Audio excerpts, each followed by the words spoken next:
So now the class is going to be recorded, and here I will be live. I think कि 10 or 15 minutes. After 10 or 15 minutes, मैं आपको फिर उसके बाद कुछ अपना व्हाइट बोर्ड शेयर करके मैं उस पे बात करूंगा.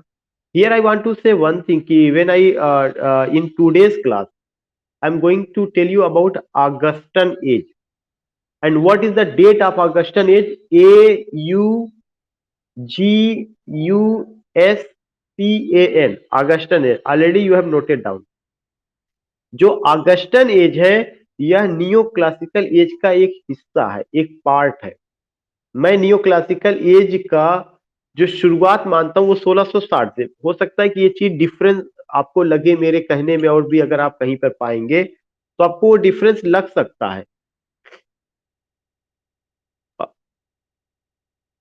प्रतिमा Pratima oh no Pratima ji, please mute yourself. कारण है कि अब क्लास रिकॉर्ड हो रही है. आप पहले म्यूट कर लीजिए, या म्यूट कर लीजिए. क्लास रिकॉर्ड हो रही है. अब आपको जो भी पूछना होगा हम लोग क्लास ओवर के होने के बाद क्लास ओवर होने के बाद प्रतिमा जी. तो आई वॉज टेलिंग यू कि आपको जो पर्टिकुलर टॉपिक आप ले रहे हैं, जो मैं ले रहा हूं आज की क्लास में, वह ऑगस्टन एज है. AUGUSTAN. ऑगस्टन एज आपका कहाँ का पार्ट है? That is the part of neo classical age. And you have to remember that कि इसका जो डेट है 1700 से 1745. आज हम लोग in today's class we are going to talk the history of English literature that covers 45 years. 45 साल के पीरियड को हम लोग लेकर के बात करेंगे. ये जो 45 साल का पीरियड है कब से कब तक का लिया जा रहा है? From 1700 to 1745. 1700 से 1745. ये जो फ्रॉम 1700 टू 1745 है, इसमें आपको एक चीज ध्यान में रखना है कि इस पार्टिकुलर पीरियड को दो नाम से जाना गया है. एक तो इसको नाम कहा गया ऑगस्टन एज, दूसरा एक नाम और दिया गया है एज ऑफ अलेक्जेंडर पोप. अगर ये कोई पूछता है कि if any person ask you why is it called Augustan age, तो Augustan age Roman king Augustus के नाम पर रखा गया. रिमेंबर दैट कि it got the title at the name of Roman king Augustus. जो रोमन किंग ऑगस्टस थे उनके नाम पर इसका नाम ऑगस्टन एज रखा गया. और रोमन किंग के नाम पर क्यों रखा गया? इसलिए रखा गया कि रोम का जो लिटरेचर था, that literature flourished, that literature bloomed under the leadership, under the supervision of this king. Great literary figures we find, noble literary figures we find. हम ग्रेट लिटरेरी फिगर्स को पाते हैं, हम नोबल लिटरेरी फिगर्स को पाते हैं, खास करके जब आप किंग ऑगस्टस की बात करते हैं. उसमें एक बड़ा नाम होमर. तो यू कैन जस्ट सी वहां का. और ये जो बात हम कर रहे हैं यह ईसा पूर्व की. किंग ऑगस्टस का मतलब रोम के राजा थे, और वो BC 4th BC के आसपास का मामला है. You will come to know कि वहां का जो लिटरेरी कैरेक्टरिस्टिक्स था, whatever the literary characteristics you see you find, specially correctness, polished and refined poetry, strict norms, ये जितनी चीजें थी, it was imitated by Alexander Pope and his followers.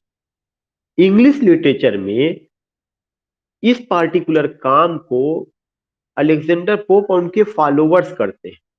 Alexander pope और उनके फॉलोवर्स को करने का सिंपल सा मतलब ये है कि अलेक्जेंडर पोप जो है क्या थे, he was much influenced by the literary characteristics of Homer and his कंटेम्परेरीज. What they wrote and how did they right. दो चीजें मैं आपको बताना चाहता हूं. What they wrote and how did they write. These were the two things. These were the two things, and these were imitated by whom? These were imitated by Alexander Pope and his followers.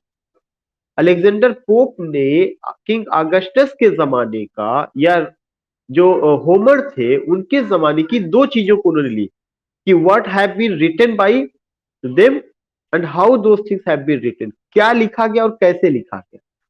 जब उन्होंने उस समय की literary characteristics को, जो king Augustus के जमाने में आया हुआ था, जो किंग अगस्टस के जमाने में आ, एक तरह से ब्लूम किया या आया, उस पार्टिकुलर चीज को जो है अलेक्जेंडर पोप ने इंग्लिश लिटरेचर में कब जो है फॉलो करते, इमिटेट करते हैं, नकल करते हैं, from 1700 to 1745।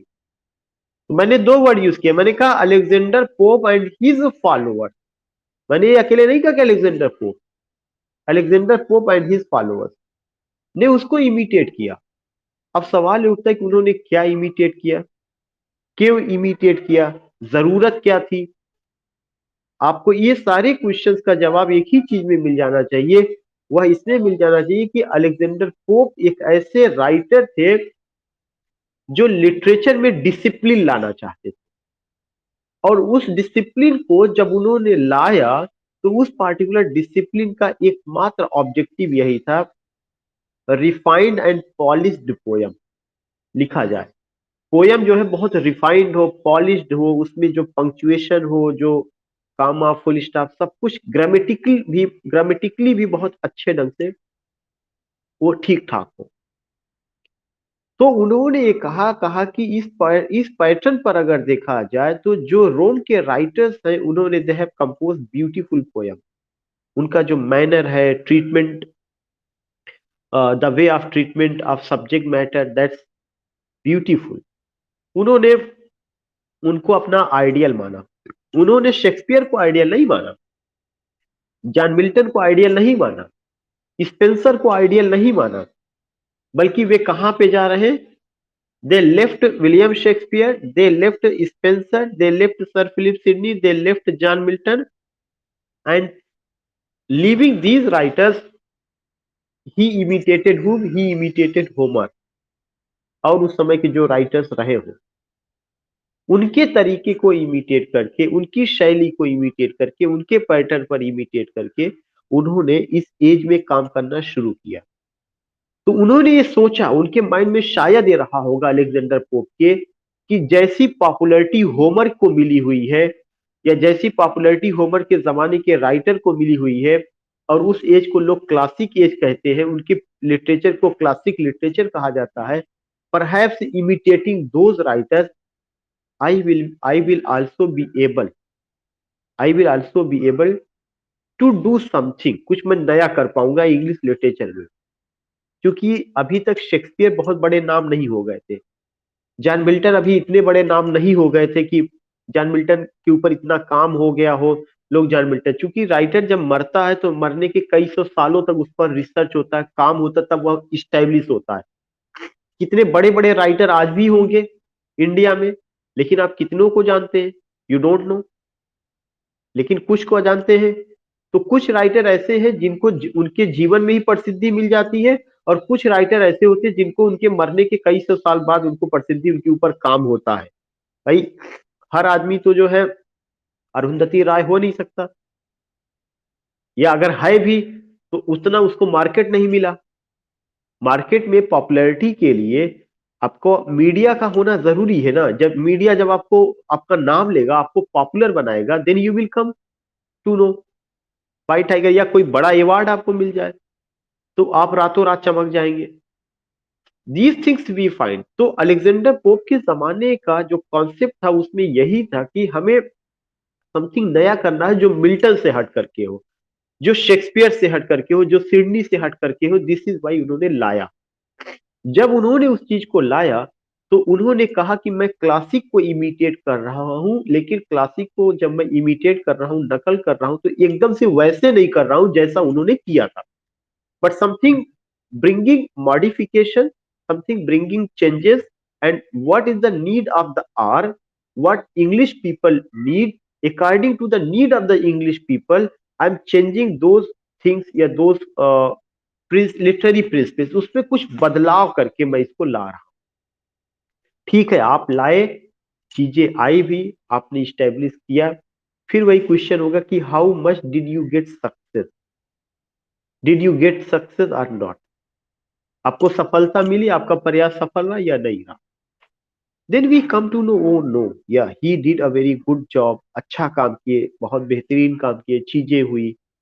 But you will come to know कि इनका जो काम था उस काम में और जो जॉन मिल्टन से पहले का इंग्लिश लिटरेचर था, दोनों में जमीन आसमान का फर्क है।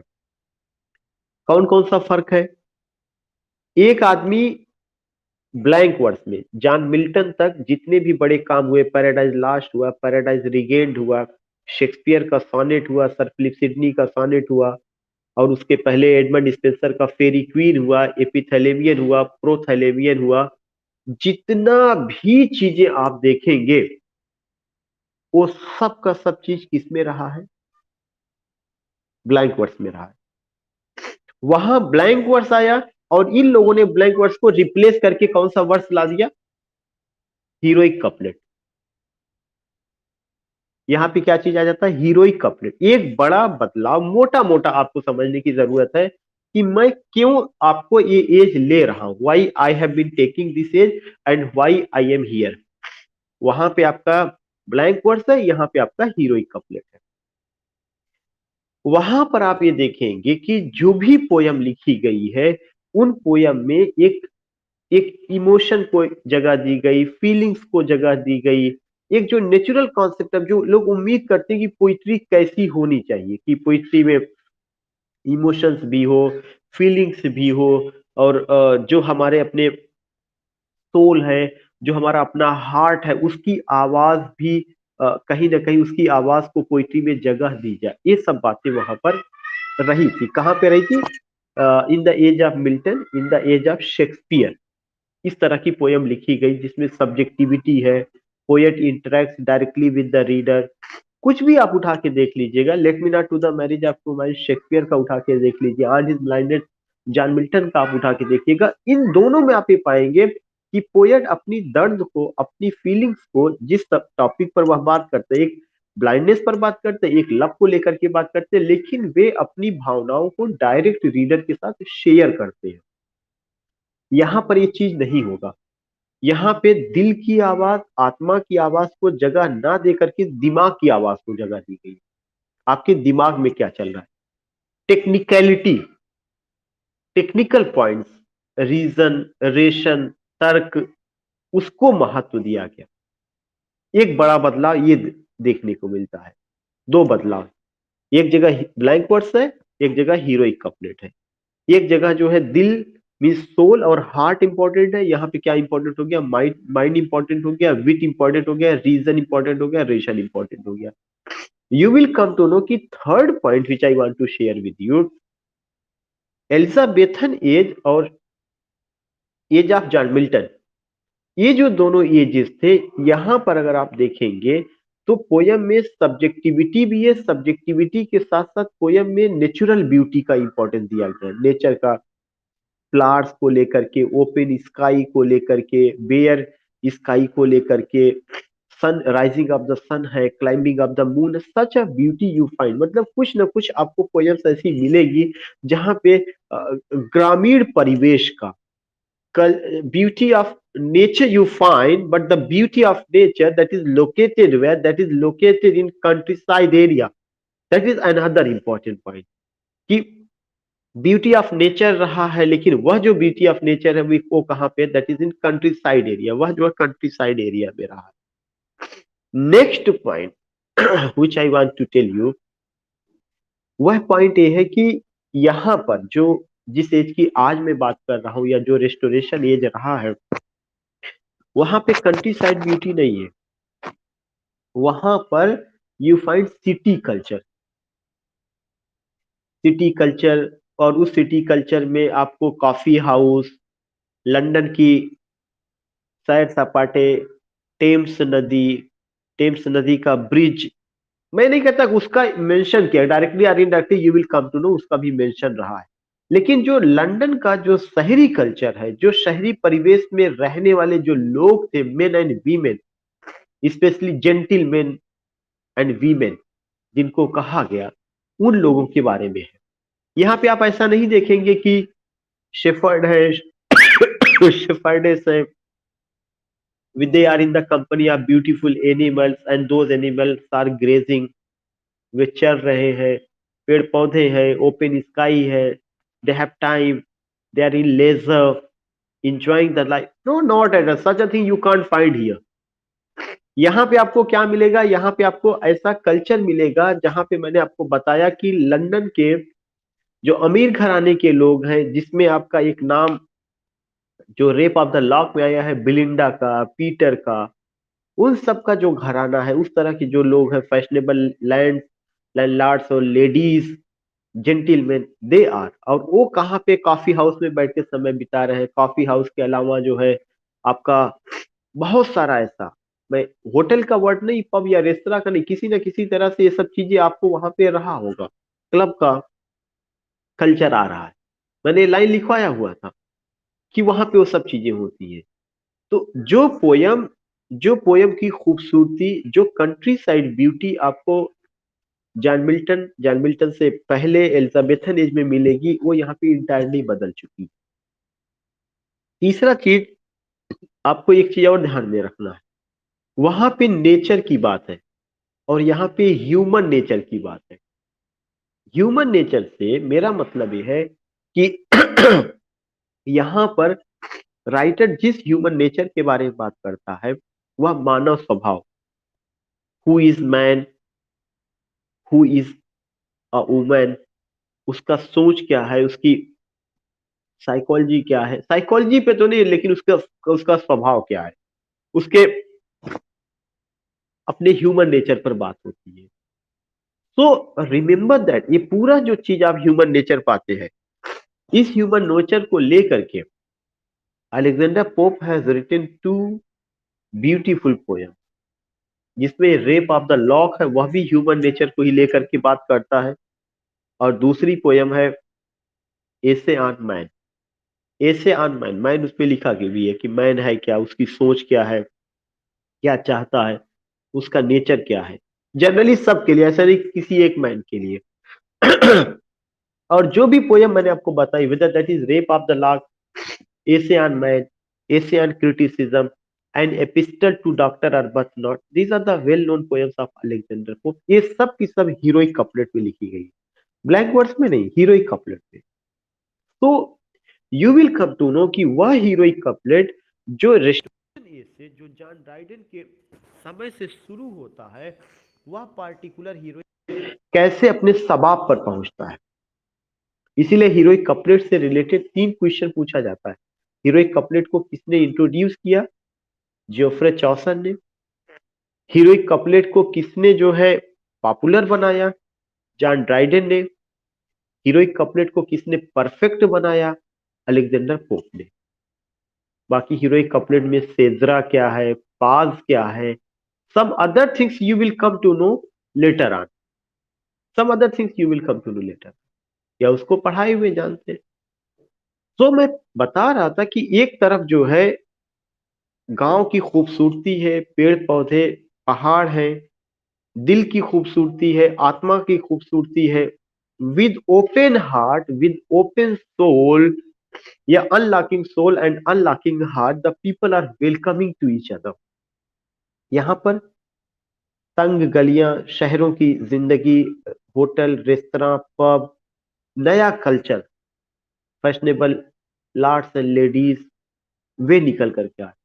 जो कभी जमाना रहा होगा कि दरबारों में सजता था, अब वो दरबार जो है छोटे छोटे रूप में देखने को आपको मिलेगा। Even in India that culture we can see कि न्यू ईयर का, कोरोना का कितना भी वो था, लेकिन कैसे अभी during covid pandemic the people were out of the houses, they were on road celebrating, and कितना सारा भीड़ था होटलों में खाना खाने की। वैसा सेलिब्रेशन नहीं हुआ होगा जैसा हर साल होता था, लेकिन लोगों को मैंने देखा, most of the young people I found that they were on road and let night they were taking food, all these things. बहुत, मैं नहीं कहता पूरा सोसाइटी ऐसा हो गया, लेकिन चेंजेस केम। क्या जिस तरह का माहौल यहाँ का रहा होगा वैसा भारत के गांव में भी रहा होगा, जो भारत के शहरों में रहा हो? No, not at all. कितना भी रहा होगा, कुछ भी रहा होगा, लेकिन 10 बजे सारा आदमी खा पी के अपना घर का खाना खाया होगा, सो गया होगा। I am not against such a type of culture, but I am telling you कि how do you find changes, how do you find changes.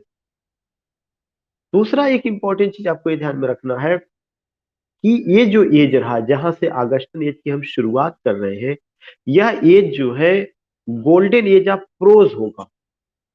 Pros का इतना डेवलपमेंट किसी एज में नहीं हुआ जिससे जितना इसमें हुआ है। Golden age of pros. Golden age of drama कौन सा है? Elizabethan age. Golden age of poetry कौन सी है? Romantic as. Golden age of novel कौन सा है? Victorian age. सो ये जो गोल्डन एज चल रहा है, इसका दौर, अब ये दौर किसका था? प्रोज का था। इवन जो पोइट्री है, उस पोइट्री में भी प्रोज का एलिमेंट नजर आता है। जैसे ये कहा जाता है विट का यूज, सटायर का यूज, आयरनी का यूज, रीजन का यूज, रेशन का यूज, ये सब चीजें कहां देखने को मिलती है? प्रोज में देखने को मिलती है। लेकिन ये सब चीजें प्रोज के साथ साथ पोइट्री में भी, तो प्रोज का इंपैक्ट इतना ज्यादा आया कि पोइट्री भी प्रोजाइक हो गई। और किस तरह की poems? We find artificial poem, जिसमें करेक्टनेस है, पॉलिश्ड एलिमेंट्स है, स्ट्रिक्ट नॉर्म्स है। आपको हीरोइक कपलेट में लिखना है, यहाँ सेजरा का यूज करना है, यहाँ फुल स्टॉप का यूज करना है, इससे बाहर जा नहीं सकते। This things you have to do. इस तरह की चीजें हम पाते हैं। After telling you, after just means, ये सब चीजें करने के बाद आपको एक और चीज मैं बताना चाहता हूं कि except it, you will come to know कि जो पूरा एक परंपरा लिटरेचर की थी, वह पूरी लिटरेचर की परंपरा that was established bye Elizabethan poet and John Milton, अगर मैं कहूं कि स्पेशली पोइट्री यह कोलैप्स कर जाती है। And we find a new type of poetry where there is no room for emotion. Room माने जगह, ROOM, room. Where there is no room for emotion, no room for feelings, no room for personality, no room for subjectivity, no room for unlocking your heart and soul। यह एक ऐसा दौर रहा है जहां पर आपको अपने जो है सोल और हार्ट को अनलॉक करने की इजाजत नहीं। आर्टिफिशियल इंटेलिजेंस की बातें यहाँ पे। मैन क्रिएटेड चीजें रही है, लेकिन मैन की क्रिएशन में इमोशंस और फीलिंग्स का इंपॉर्टेंस होता था, उसको उन जज्बातों को महत्व नहीं दिया गया। सो इस दौर में सोनेट नहीं मिलेगा, इस दौर में आपको जो है लिरिक उतना नहीं मिलेगा, इस दौर में आपको एलिजी नहीं मिलेगा, बल्कि इस दौर में क्या मिलेगी? सैटिरिकल एंड आयरॉनिकल पोयम्स आपको मिलेगी, जो ह्यूमन नेचर के बारे में बात करती है, जिसका नाम मैंने आपको लिया essay on man, essay on criticism, epistle to doctor Arbuthnot, Dunciad. These things you will come to know, these things you will find. जिस दौर की मैं बात कर रहा हूँ 1700 से 1745, पोइट्री में एक काम जरूर होता है जो नया चीज आता है, वह है मॉक एपिक। मॉक एपिक जो है पैरोडी ऑफ एपिक है। दोनों में फर्क यही होता है कि एपिक का सब्जेक्ट मैटर जो है बहुत ही सीरियस होता है, लेकिन मॉक एपिक का सब्जेक्ट मैटर माइनर होता है। पेटी issues, minor subject matter, ridiculous atmosphere, उन सब को लेकर के उसका राइटिंग, जो लिखने का स्टाइल होगा, वह एपिकल होगा। Manner will be apical, the manner of that epic will be apical.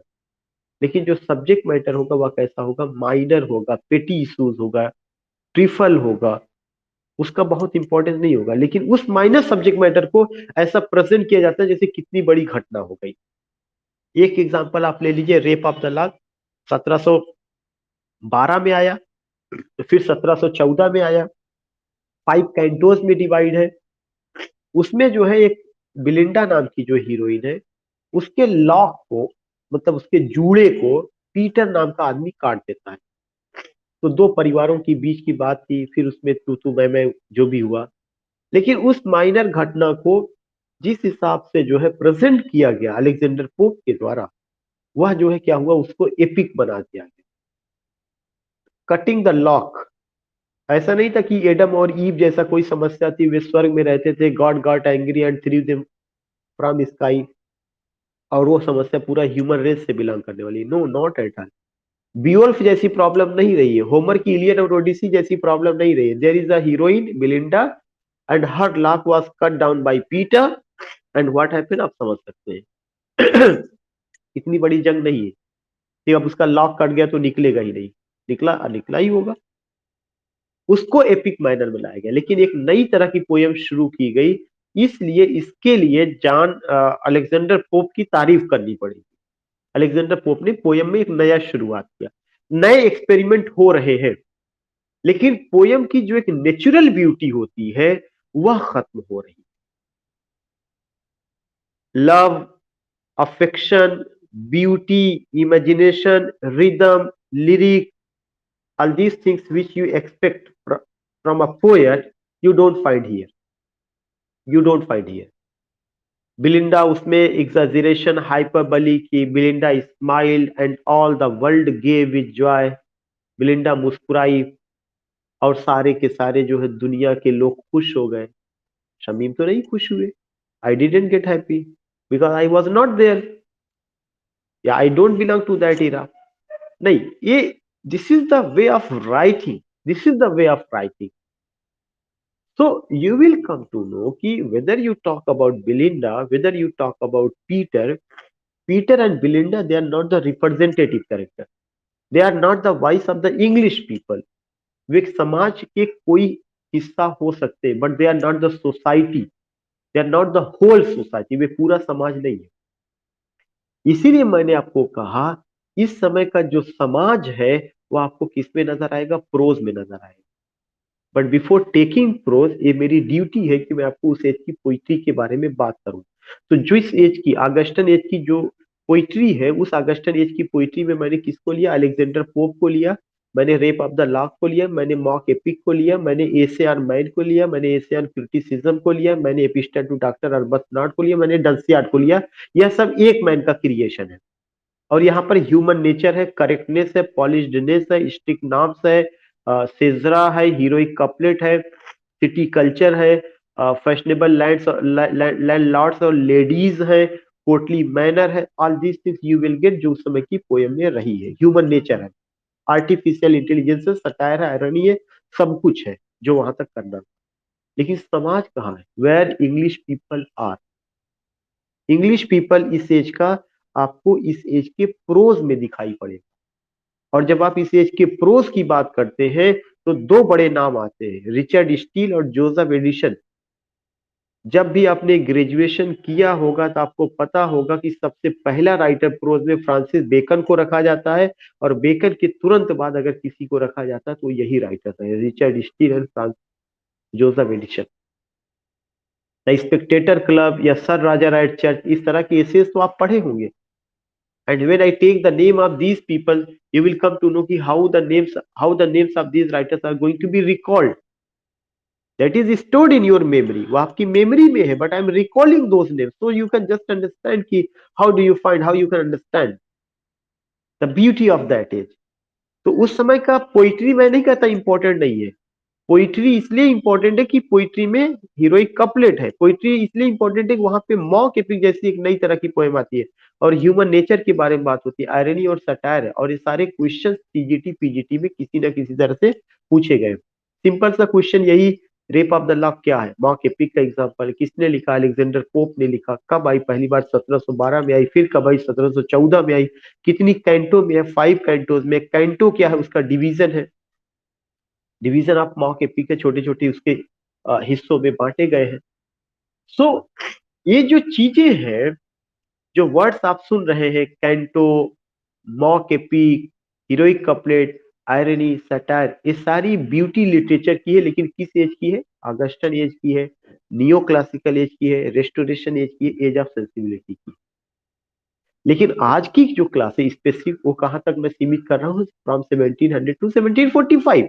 तो अब उसमें सवाल उठता है कि इसमें जब आप हमसे इंटरेक्ट हो रहे हैं या जब मैं आपसे बातें कर रहा हूँ, what other things do you find. मैंने कहा कितना भी पोइट्री यहाँ के आगे बढ़ गई हो, कुछ भी काम हुआ हो, लेकिन वह पोइट्री उस एज के का जो समाज था उसकी आवाज नहीं बन पाया। Society you find, specially society you find, where society you find in the prose of this age, prose में आप पाते हैं। और वे जो प्रोज राइटर्स हैं दो हैं, एक रिचर्ड स्टील है, जो दूसरा जोसेफ एडिसन। बहुत सारे एसेज लिखे गए, the Spectator club, sir Roger एटचर, so many essays you will come to. ये जो दो राइटर आए, इन्होंने नए ढंग का प्रोज लिखा, नए ढंग का एसे लिखा, जिसको पीरियोडिकल एसे कहा। अभी तक तो आपको मैंने जब एसे बताया था, formal essay, informal essay, but now you are getting third type of essay, that is the periodical essay, PERIODICAL। What is the beauty of this essay? जो पीरियोडिकल एसे रहा है उसमें आप देखेंगे कि यह जो एसे था, यह 17वीं शताब्दी में मतलब 17वीं शताब्दी के एंड में आता है, और यह ऐसे मैगजीन्स और जर्नल में पब्लिश होता है। It published in magazines and journal.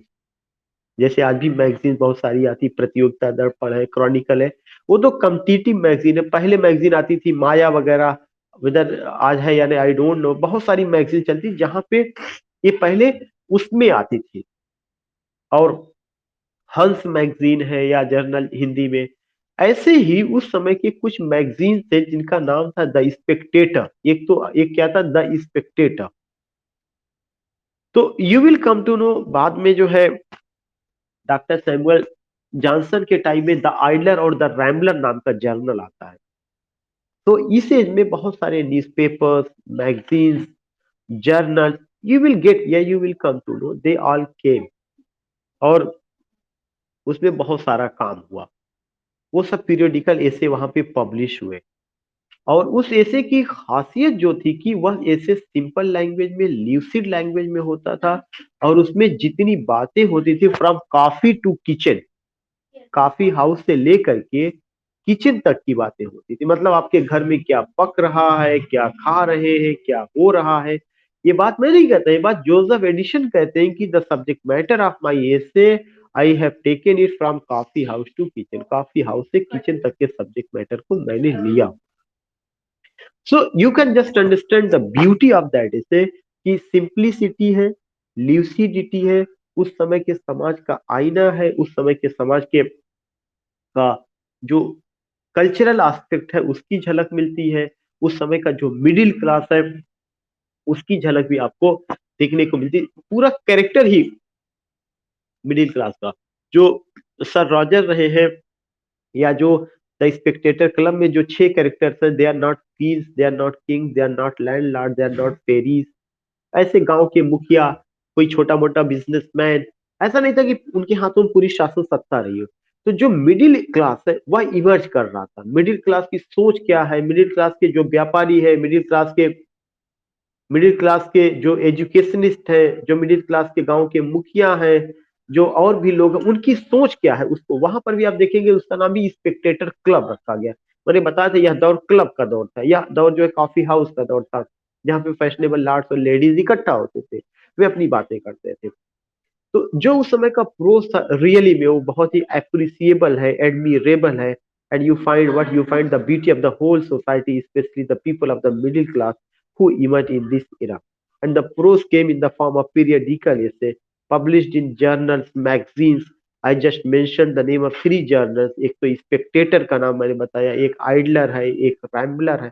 All these things you will come to know, उसमें आप देखेंगे। अब उसके बाद ये होता है कि प्रोज की बातें मैंने कर ली, पोइट्री की बातें मैंने कर ली। What happened in the field of drama? Drama के फील्ड में आपको 2 तरह का ड्रामा मिलेगा। एक तो इस एज में सेंटिमेंटल ड्रामा, और एक एंटी सेंटिमेंटल ड्रामा। ये 2 तरह का। सेंटिमेंटल का मतलब ही पता चला जिसमें बहुत सीरियस बातें हुई हो। एंटी सेंटिमेंटल का मतलब जिसमें बहुत ज्यादा सीरियस बातें ना हुई। याद होगा कल की क्लास में जब मैंने आपको कॉमेडी ऑफ मैनर पढ़ाया था, तो कॉमेडी ऑफ मैनर के का जो ड्रामा का जो रेस्टोरेशन कॉमेडी का जो ड्रामा था, जो उस समय मार्केट में आया था, उसमें जोसेफ एडिशन और रिचर्ड स्टील जैसे लोग बहुत अच्छा नहीं महसूस कर रहे थे। इसमें लस्ट की बातें हैं, पैशन की बातें हैं, रिलेशनशिप है, इंट्रीग है, कॉन्स्पिरेसी है, that's not a good thing, they were not believing at all. तो उन्होंने कहा नहीं, इसके रिएक्शन में हमें being an being a literary figure, being a literary personality, हमें इसके अगेंस्ट में कुछ लिखना चाहिए।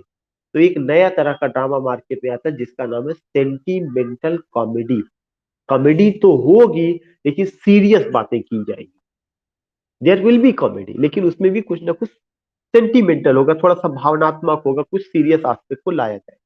लेकिन बाद में वो भी कॉमेडी धीरे धीरे मार्केट से गायब हो गई और उसकी जगह कौन सी कॉमेडी आ जाती है, एंटी सेंटिमेंटल कॉमेडी। तो ड्रामा में इस तरह की दो चीजें आती है, जहाँ पे गंभीर मुद्दे, कुछ सीरियस सब्जेक्ट मैटर, कुछ भावनात्मक पहलू, कुछ जो है कल्चरल के पॉइंट ऑफ से, कुछ मोरालिटी के पॉइंट ऑफ व्यू से, कुछ गुडनेस के वर्च्यू को लेकर के बात होती है, सेंटिमेंटल। लेकिन फिर वही बातें, अचानक it became out of fashion and instead of sentimental comedy we find a new type of comedy that was anti sentimental comedy. और इनमें भी जो नाम है, मैंने आपको बताया अभी, रिचर्ड स्टील वगैरह, जोसेफ, खासकर जोसेफ एडिशन का, उन्होंने भी कुछ इस तरह की कॉमेडीज लिखी। कुछ और भी राइटर्स बाद में आते हैं, जिसमें शेरिडान है, और भी कुछ राइटर्स को आप इस तरह से पाएंगे। अब सवाल ये उठता है कि आपके माइंड में जरूर आएगा, सब कुछ हुआ तो ड्रामा उसमें क्या हुआ था, नावल में क्या हुआ? नहीं, इस फिल्म में अभी नावल में कुछ नहीं आ रहा, क्योंकि जो नावल आएगा वो 18th सेंचुरी का, मतलब एज ऑफ जॉन डाइड, जहाँ पे four wheels of the novel. Novel में थोड़ा बहुत काम कहाँ से होना शुरू हो गया, नावल में थोड़ा बहुत काम, पिकारेस्क नावल, एक earliest form of the novel जो पिकारेस्क नावल है, वह आएगा। लेकिन वो जरूरी नहीं कि इस एज का, वो इससे भी पहले थोड़ा सा रहा है, लेकिन इस एज में नावल में कुछ नहीं। 1745 के बाद 1765 ईस्वी में नावल में एक काम होता है, वह होता है गॉथिक नावल आता है। कैसिल ऑफ अट्रांटो एक नावल लिखी जाती है, और कैसिल ऑफ अट्रांटो के आथर का नाम था होरेस वालपोल। तो ये कुछ बड़ा काम होता है, लेकिन वो भी 45 के बाद होता है। मैंने बताया इस क्लास में मैं आपको 45 तक ही सीमित रखूंगा, उसके बाद नेक्स्ट क्लास में मैं आऊंगा। अब एक और पॉइंट है कि क्या इतना ही था या कुछ और। एक बहुत इंपॉर्टेंट एस्पेक्ट है जो मैंने क्वेश्चन पहले भी दिया था, आज भी हो सकता है आपको इंशाल्लाह उसमें मिले। वो ये है कि पोइट्री का एक नया रूप आता है। जो पोइट्री में स्ट्रिक्टनेस था, नॉर्म्स था, रूल्स था, रेगुलेशन था, ये एक नई तरह की पोयम आपको देखने को मिलेगी। वह उसी दौर में, in the age of Alexander Pope, एक नई तरह की poem, that is the pre romantic poetry. ये जो प्री रोमांटिक पोइट्री है, या ग्रुप ऑफ पोएट्स जिनमें रोमांटिक एलिमेंट्स नजर आता है, जिसमें ब्यूटी है, नेचर है, और जो अलेक्जेंडर पोप और उनके लोगों का लिखने का तरीका था, उससे अलग हट करके वो लिख रहे हैं। लेकिन इसके बावजूद भी वो जिसमें लिख रहे हैं, किसमें लिख रहे हैं, हीरोइक कपलेट में। हीरोइक कपलेट में क्यों लिखे, इसलिए लिखे कि हीरोइक कपलेट में लिखने का एकमात्र रीजन ये था कि उस समय का आइडियल मीटर हीरोइक कपलेट में था, और it was said that if you don't write in heroic couplet you will not be an ideal poet. तो देयर वाज कंपल्सन, या आप एक कह सकते हैं कि poets were forced to write in heroic couplet. So जो एक नया ग्रुप हम पाते हैं, ग्रुप ऑफ पोएट्स का, जो प्री रोमांटिक पोएट्स थे, उसमें एक नाम है, पहला नाम जेम्स टॉमसन, जिन्होंने द सीजन किताब लिखा, 1726 में शुरू होती, 1730 में कंप्लीट होती है। एक एक एलिजी है जो आप सारे लोगों ने पढ़ा होगा, elegy written in a country church by Thomas Gray. तो मैंने बताया कि जो एलजी लिखी गई है वो प्री रोमांटिक में आ रही है, ना कि वो क्लासिकल पोएट में है। तो उसी एज का, जमाना वही है, लेकिन पैटर्न बदल जाता है। वो एक अलग ग्रुप होता है, क्योंकि वे ह्यूमन नेचर की बात नहीं करते, वे नेचर की बात करते हैं। और नेचर में भी एक्सटर्नल ब्यूटी ऑफ नेचर, वैसी खूबसूरती नेचर में नहीं देख पाते, वैसा मिस्टिसिज्म नहीं, फैंटिसिज्म नहीं है, वैसा फिलोसफी नेचर में they didn't find, which had been seen by whom, which had been seen by William Wordsworth, that has been seen by William Wordsworth।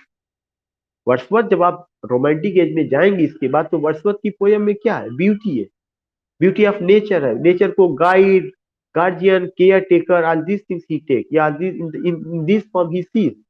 लेकिन यहाँ पर क्या है, यहाँ पे प्री रोमांटिक पोएट्स नेचर के बारे में बात करते हैं, लेकिन एक्सटर्नल ब्यूटी, एक्सटर्नल ब्यूटी से क्या, they talk about trees, they talk about mountain, they talk about hills, they talk about reverse, but they don't see any mystical aspect, any mysticism कि behind these there is any unseen power which is just controlling the whole universe। they don't talk like this, वे इस तरह की बातें नहीं करते हैं उसमें। अगर आप कुछ ना, elegy written in country churchyard देखिए, किसके बारे में, पुअर विलेजर्स के बारे में। पोएट कहाँ बैठा हुआ, होटल में बैठ के थोड़ी लिखा हुआ है ना। पोएट तो गांव के कब्रिस्तान में बैठा हुआ, शाम हो रही, सूरज ढल रहा है, वो ये थोड़ी बता रहा है कि जो है बड़े बड़े लोग जो है चाउमीन, पिज्जा और बर्गर खा के वापस आ रहे हैं। वो तो ये बताता है कि जो गांव की खेतों से जो है किसान वापस लौट रहे थके हुए रास्ते से, और जो गाय है, जो जानवर है, वे हरी भरी घासों को चर करके अपने घरों को वापस आ रहे हैं। तो you can just imagine the beauty of this thing की वह जो है बेलिंडा के बारे में बात नहीं करते, पीटर के बारे में बात नहीं करते। यह एक ऐसी पोइट्री थी जिसमें आम आदमी के बारे में थोड़ा सा बात होना शुरू हुई, लेकिन उतना पॉपुलर उस जमाने में हो नहीं पाई थी। तो these things you will come to know. मैंने ड्रामा में बताया कि sentimental comedy, anti sentimental comedy. Poetry में दो तरह की पोइट्री, एक तो प्री रोमांटिक, जिसमें मैंने आपको नाम बताया जेम्स टॉमसन का, टॉमस ग्रे का, elegy written in a country churchyard, Oliver Goldsmith का डिजर्टेड विलेज है, विलियम कॉलिंस का ओड टू इवनिंग है। All these things you will come to know. इसके अलावा आपको मैंने बताया कि उस एज की क्या क्या खासियत रही। प्रोज में पीरियोडिकल ऐसे, जर्नल्स का, मैगजीन्स का, न्यूज़पेपर्स का, कॉफी हाउस का, क्लब का, इन सब का रोल, और कैसे मिडिल क्लास अपने बारे में बात करता है उस पीरियोडिकल ऐसे में। और जो राइटर हैं वे भी मिडिल क्लास के ही हैं, और उनको संरक्षण देने वाले भी मिडिल क्लास से ही आते हैं, मिडिल क्लास के व्यापारी हुए। Specially I gave you the example of the Spectator club. Except it, मैंने आपको बताया कि उस एज की जो पोइट्री है, जो अलेक्जेंडर पोप है, उन्होंने एक काम किया कि मॉक एपिक आया, रेप ऑफ द लॉक आया, एशियन मैन है, एशियन क्रिटिसिज्म है, ऑल दीज थिंग्स। और ये मैंने बताया इस एज को अलेक्जेंडर पोप के नाम पर एज ऑफ पोप कहा जाता है, अगस्टन के नाम पर age of Augustan, Augustan age का, किंग अगस्टस के नाम पर। लेकिन इस एज को एक और नाम दिया गया, pseudo classicism. Somewhere you will come to know pseudo classicism. और जो सूडो क्लासिसिज्म है, इसको इसलिए सूडो क्लासिसिज्म कहा गया, सूडो का मतलब होता है दिखावा, झूठा। सूडो का मतलब सूडो का मतलब होता है दिखावा या झूठा। So you will come to know कि जो सूडो है, दिखावा या झूठा, उसमें ये चीज हुआ कि क्लासिक जो प्रिंसिपल्स थे, उस क्लासिक प्रिंसिपल्स को यहाँ पे लाया तो गया, लेकिन जैसा classic literary principles you find, you see, दो thing you don't find here, बल्कि उसमें समाज बदलाव according to the need of the situation circumstances. इस वजह से वो जो बदलाव आए यहाँ पे, उसकी वजह से इसको सूडो क्लासिसिज्म कहा गया। सूडो का स्पेलिंग है PSEUDO, pseudo classicism. So all these things I told you, and I interacted with you, and I think that you all have enjoyed this session. And I hope कि we will meet in the evening. Evening में हम लोग जब मिलेंगे, तो अभी तो मैं लाइव था, इवनिंग में मैं इन्हीं सारे पहलुओं पर बात करूंगा, लेकिन व्हाइट बोर्ड को शेयर करके। तो एक तब्दीली मैं अपने लेक्चर में ये भी लाया कि पहले मैं उस चीज को आपसे इंटरेक्ट हो जाऊं, और फिर बाद में उन्हीं सारी बातों को एक रिटन फॉर्म में दूं या उसमें दूं। तो hope you all have enjoyed this session. You can send, एक या दो लोग आप अपना एक्सपीरियंस शेयर कर सकते हैं कि how do you find it, and और कोई अगर आपका एक्सपेक्टेशन हो, कोई सजेशन हो, यू कैन ओनली वन और two people, because I can't take more feedback. अगर आप में से किसी को कुछ कहना हो रिगार्डिंग एज, रिगार्डिंग क्लास।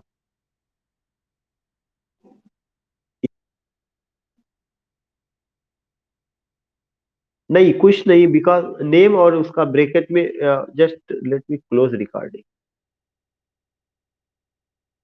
आपको केवल नेम भेजना है और उसके बाद GIC lectureship. Yes.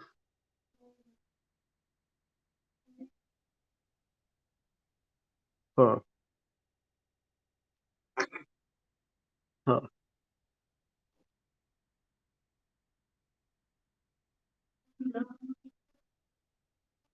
You can describe. हाँ।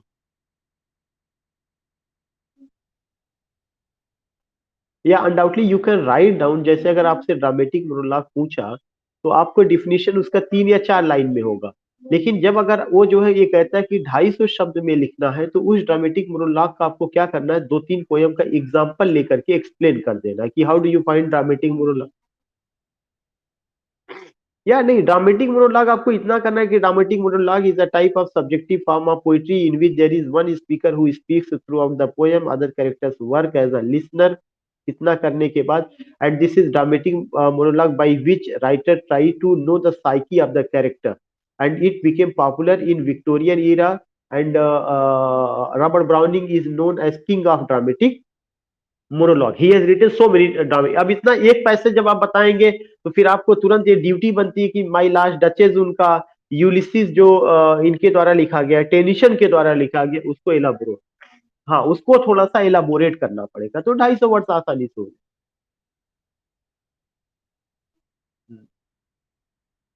जी कोमल जी, गुड आफ्टरनून।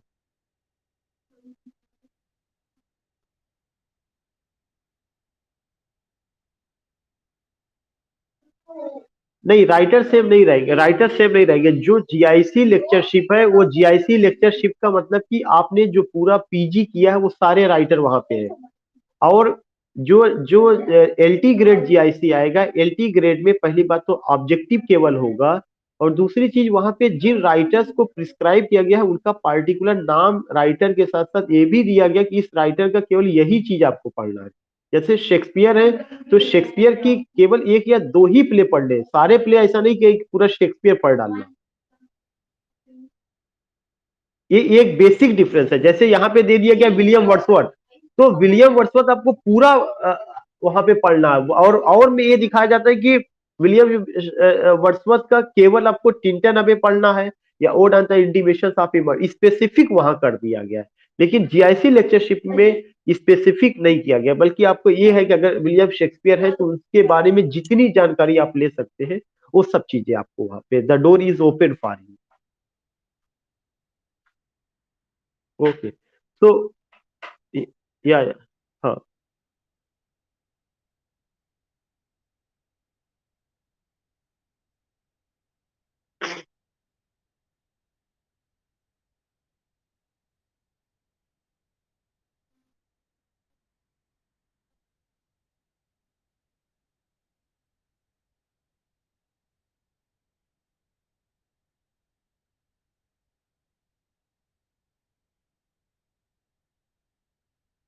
ठीक है। It's a beautiful suggestion, this is why I asked some names. यही कारण है कि मैंने नाम मांगे हुए हैं। और आपको ये समझना है कि जो क्लासेस मैं अभी सुबह और शाम चला रहा हूँ, ये जो है इसका जो पैटर्न है, ये सारा पैटर्न ज्यादातर माध्यमिक शिक्षा सेवा चयन बोर्ड को लेकर के उस पर्सपेक्टिव से चल रहा है। जब हम जीआईसी का नाम मांग रहे हैं तो कुछ चीजें मेरे माइंड में है, मेरे पास नाम आ जाए और कितने लोग हैं जो तैयारी कर रहे हैं, उस हिसाब से मैं स्ट्रेटेजी बना करके आपके साथ आऊंगा, जरूर आऊंगा। हम्म, तो हाँ, तो hope you all have enjoyed the session, we will meet in the evening. जी प्रीति, जनवरी लास्ट में प्रीति जी, उसके पहले नहीं, जनवरी लास्ट में। Okay, okay, okay.